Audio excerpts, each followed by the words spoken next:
ಪಾಶುಪತಾಸ್ತ್ರ. ಈ ಹೆಸರು ಕೇಳಿದ್ರೆ ಸಾಕು ಎಂಥವ್ರಿಗೂ ಒಂಥರ ರೋಮಾಂಚನ ಆಗುತ್ತಲ್ವಾ?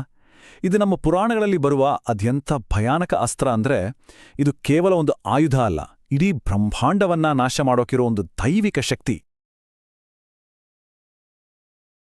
ಹಾಗಾದ್ರೆ ನಿಜಕ್ಕೂ ಒಂದೇ ಒಂದು ಅಸ್ತ್ರಕ್ಕೆ ಇಡೀ ಸೃಷ್ಟಿಯನ್ನೇ ನಾಶ ಮಾಡೋ ಶಕ್ತಿ ಇದೆಯಾ? ಒಂದು ವೇಳೆ ಇದ್ರೆ ಅದರ ಪರಿಣಾಮ ಅಬ್ಬಬ್ಬಾ ಎಷ್ಟೊಂದು ಭಯಂಕರವಾಗಿರ್ಬೋದು. ಬನ್ನಿ ಇದ್ರ ಬಗ್ಗೆನೇ ಇವತ್ತ ಮಾತಾಡೋಣ. ಒಂದು ಕ್ಷಣ ಕಣ್ಮುಚ್ಚಿ ಯೋಚನೆ ಮಾಡಿ. ಈ ಅಸ್ತ್ರವನ್ನ ಪ್ರಯೋಗ ಮಾಡಿದ ತಕ್ಷಣ ಭೂಮಿ ಮೇಲಿರೋ ಎಲ್ಲಾ ಸಮುದ್ರಗಳು ಅಕ್ಷರಶಃ ಕುದಿಯೋಕೆ ಶುರು ಮಾಡುತ್ತವೆ. ಅಷ್ಟೇ ಅಲ್ಲ, ದೈತ್ಯ ಅಲೆಗಳು ಎದ್ದು ಸಿಟ್ಟಿದ್ದನ್ನೆಲ್ಲ ಮುಳುಗಿಸ್ಬಿಡ್ತವೆ. ಕತೆ ಇಷ್ಟಕ್ಕೆ ಮುಗಿಯಲ್ಲ. ಆ ಕುದಿಯೋ ನೀರಿನಿಂದ ಸಾವಿರಾರು ಭಯಾನಕ ವಿಕಾರ ರೂಪದ ಜೀವಿಗಳು ಹುಟ್ಕೊಂಡು ಶತ್ರುಗಳನ್ನ ಬೇಟೆಯಾಡಕ್ಕೆ ಶುರು ಮಾಡ್ತವೆ. ಇಷ್ಟೆಲ್ಲ ಆದ್ಮೇಲೆ ಫೈನಲ್ ಸ್ಟೇಜ್, ಇಡೀ ವಿಶ್ವವನ್ನೇ ಬೂದಿ ಮಾಡುವ ಸಂವರ್ತಕ ಅಗ್ನಿ ಅಂದ್ರೆ ಪ್ರಳಯ ಕಾಲದ ಬೆಂಕಿ ಹುಟ್ಕೊಳ್ಳುತ್ತೆ. ಇದು ಯಾವುದೋ ಕಾಲ್ಪನಿಕ ಕಥೆ ಅಲ್ಲ, ನಮ್ಮ ಪುರಾಣಗಳು ಪಾಶುಪತಾಸ್ತ್ರದ ಬಗ್ಗೆ ಹೇಳುವ ಭಯಾನಕ ಸತ್ಯ. ಸರಿ, ಹಾಗಾದ್ರೆ ಈ ಭಯಾನಕ ಶಕ್ತಿಯನ್ನ ಸರಿಯಾಗಿ ಅರ್ಥ ಮಾಡ್ಕೊಳ್ಳೋಣ. ಈ 5 ಅಂಶಗಳ ಮೂಲಕ ಪಾಶುಪತಾಸ್ತ್ರದ ಒಂದೊಂದೇ ರಹಸ್ಯವನ್ನ ಬಿಡಿಸ್ತಾ ಹೋಗೋಣ. ಮೊದಲನೇದಾಗಿ ಒಂದು ವಿಷಯ ಸ್ಪಷ್ಟ ಮಾಡ್ಕೋಬೇಕು. ಪಾಶುಪತಾಸ್ತ್ರ ಅಂದ್ರೆ ಅದೇನು ಬರೀ ಒಂದು ವೆಪನ್ ಅಂತ ತಿಳ್ಕೋಬಾರ್ದು. ಅದೊಂದು ಮಹಾಸ್ತ್ರ, ಅಂದ್ರೆ ಇಡೀ ಬ್ರಹ್ಮಾಂಡವನ್ನೇ ನಾಶ ಮಾಡೋಕಿರೋ ಒಂದು ಅಸ್ತ್ರ. ಪಾಶುಪತಾಸ್ತ್ರ ಅಂದ್ರೆ ಇದು ಸಾಕ್ಷಾತ್ ಪರಮಶಿವನ ಪರ್ಸನಲ್ ವೆಪನ್. ಇದರ ಅರ್ಥ ಏನು? ಇದು ಬೇರೆ ಎಲ್ಲ ಅಸ್ತ್ರಗಳಿಗಿಂತ ತುಂಬಾ ಪವರ್ಫುಲ್, ದೈವಿಕ ಶಕ್ತಿ ಇರೋ ಇದರ ಒಂದೇ ಒಂದು ಗುರಿ ಅಂದ್ರೆ ಸಂಪೂರ್ಣ ವಿನಾಶ ಅಷ್ಟೇ. ಹೌದು, ಇಂಥ ಅಪರಿಮಿತ ಶಕ್ತಿ ಇರೋ ಅಸ್ತ್ರ ಒಬ್ಬ ಮನುಷ್ಯನ ಕೈಗೆ ಸಿಕ್ಕಿದ ಹೇಗೆ? ಅದರ ಮೂಲ ಏನು? ಬನ್ನಿ ನೋಡೋಣ. ಈ ಅಸ್ತ್ರದ ಹೆಸರು ಶಿವನ ಪಶುಪತಿ ರೂಪದಿಂದ ಬಂದಿದೆ. ಪಶುಪತಿ ಅಂದ್ರೆ ಎಲ್ಲಾ ಜೀವರಾಶಿಗಳ ಒಡೆಯ ಅಂತ. ಇದು ಎಂಥ ಪವರ್ಫುಲ್ ಅಂದ್ರೆ ಹೆಚ್ಚಿನ ದೇವತೆಗಳಿಗೂ ಇದನ್ನ ಪಡೆಯೋಕಾಗ್ಲಿಲ್ಲ. ಆದ್ರೆ ಮಹಾಭಾರತದ ಹೀರೋ ಅರ್ಜುನ ತನ್ನ ಅಚಲ ಭಕ್ತಿ, ಕಠಿಣ ತಪಸ್ಸಿಂದ ಶಿವನನ್ನೇ ಮೆಚ್ಚಿಸಿ ಈ ಮಹಾಸ್ತ್ರವನ್ನ ವರವಾಗಿ ಪಡಿತಾನೆ. ಇದು ಶಿವನ ವಿನಾಶಕಾರಿ ಶಕ್ತಿಯ ಒಂದು ಸಂಕೇತ.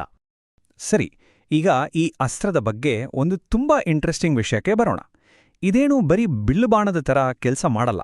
ಇದನ್ನ ಬಳಸೋ ರೀತಿಯೇ ತುಂಬಾ ವಿಶಿಷ್ಟವಾಗಿದೆ.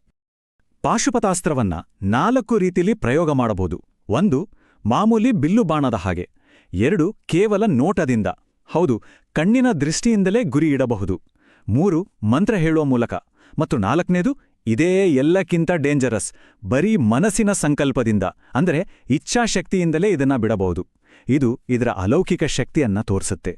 ಇಲ್ಲಿ ಸಂಕಲ್ಪ ಅನ್ನೋದು ತುಂಬಾ ಮುಖ್ಯವಾದ ಪದ.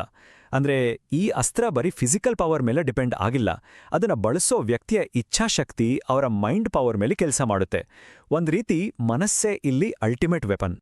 ಸರಿ, ಹಾಗಾದ್ರೆ ಒಂದು ವೇಳೆ ಪಾಶುಪತಾಸ್ತ್ರವನ್ನ ನಿಜವಾಗ್ಲೂ ಪ್ರಯೋಗಿಸಿದ್ರೆ ಏನೇನಾಗತ್ತೆ? ಬನ್ನಿ ಸ್ಟೆಪ್ ಬೈ ಸ್ಟೆಪ್ ನೋಡೋಣ.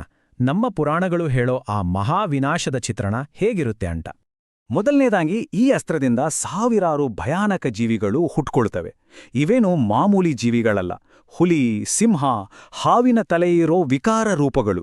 ಅದರ ಜೊತೆಗೆ ಭೂತ, ಪ್ರೇತ, ಪಿಶಾಚಿಗಳ ಒಂದು ದೊಡ್ಡ ಸೈನ್ಯನೇ ಶತ್ರುಗಳ ಮೇಲೆ ಮುಗಿಬೀಳ್ತವೆ. ವಿನಾಶ ಇಷ್ಟಕ್ಕೆ ನಿಲ್ಲಲ್ಲ, ಇದರ ನಂತರ ಶುರುವಾಗೋದು ಆಯುಧಗಳ ಬಿರುಗಾಳಿ. ಈ ಅಸ್ತ್ರ ತನ್ನನ್ನೇ ಸಾವಿರಾರು ಪಟ್ಟು ಮಲ್ಟಿಪ್ಲೈ ಮಾಡ್ಕೊಂಡು ಎಲ್ಲಿಗೂ ತಪ್ಪಿಸ್ಕೊಳ್ಳಕ್ಕಾಗದ ಹಾಗೆ ಮಾರಕ ಆಯುಧಗಳ ಮಳೆ ಸುರಿಸುತ್ತೆ. ಮೊದಲು ಆಕಾಶದಿಂದ ಸಾವಿರಾರು ತ್ರಿಶೂಲಗಳು ಬೆಂಕಿಯನ್ನ ಉಗುಳಿಸ್ತಾ ಶತ್ರುಗಳ ಮೇಲೆ ಮಳೆ ಹಾಗೆ ಬೀಳೋಕ್ ಶುರು ಮಾಡ್ತವೆ. ಅದರ ಹಿಂದನೆ ಅಷ್ಟೇ ಸಂಖ್ಯೆಯ ಗದೆಗಳು ಕೂಡ ದಾಳಿ ಮಾಡಿ ದಾರಿಲಿ ಸಿಕ್ಕಿದ್ದನ್ನೆಲ್ಲ ನುಚ್ಚುನೂರು ಮಾಡ್ತವೆ. ಮತ್ತು ಬಾಣಗಳು ಕೂಡ. ಈ ದಾಳಿಯ ಅತ್ಯಂತ ಭಯಾನಕ ಅಂಶ ಏನ್ ಗೊತ್ತಾ? ಈ ಎಲ್ಲ ಆಯುಧಗಳಿಗೂ ತನ್ನಷ್ಟಕ್ಕೆ ತಾನೇ ಗುರಿಯನ್ನ ಹುಡುಕಿ ನಾಶ ಮಾಡೋ ಶಕ್ತಿ ಇರುತ್ತೆ. ಅಂದ್ರೆ ಇದರಿಂದ ತಪ್ಪಿಸ್ಕೊಳ್ಳೋದು ಇಂಪಾಸಿಬಲ್. ಇದಾದ್ಮೇಲೆ ಈ ಅಸ್ತ್ರ ಪ್ರಕೃತಿಯನ್ನೇ ಒಂದು ವಿನಾಶಕಾರಿ ಶಕ್ತಿಯಾಗಿ ಬದಲಾಯಿಸುತ್ತೆ. ಭೂಮಿ ಬಿರುಕುಬಿಡುತ್ತೆ, ದೊಡ್ಡ ದೊಡ್ಡ ಪರ್ವತಗಳು ಪುಡಿಪುಡಿಯಾಗ್ತವೆ, ಸಮುದ್ರಗಳು ಕುದಿಯೋಕ್ ಶುರು ಮಾಡ್ತವೆ, ಮತ್ತು ಆಕಾಶದಿಂದ ಉಲ್ಕೆಗಳು ಬೀಳ್ತವೆ. ಒಂಥರ ಕಂಪ್ಲೀಟ್ ಕೇಯಾಸ್. ಮತ್ತು ಕೊನೆಯದಾಗಿ ಸಂವರ್ತಕ ಅಗ್ನಿ, ಅಂದ್ರೆ ಪ್ರಳಯಕಾಲದ ಬೆಂಕಿ. ಈ ಬೆಂಕಿಯ ಮುಂದೆ ಯಾವುದೂ ಉಳಿಯಲ್ಲ. ಜೀವಿಗಳು, ಪರ್ವತಗಳು, ಕಾಡುಗಳು ಪ್ರತಿಯೊಂದನ್ನೂ ಕ್ಷಣ ಮಾತ್ರದಲ್ಲಿ ಬೂದಿ ಮಾಡಿಬಿಡುತ್ತೆ. ಇದರ ನಂತರ ಉಳಿಯೋದು ಬರೀ ಶೂನ್ಯ.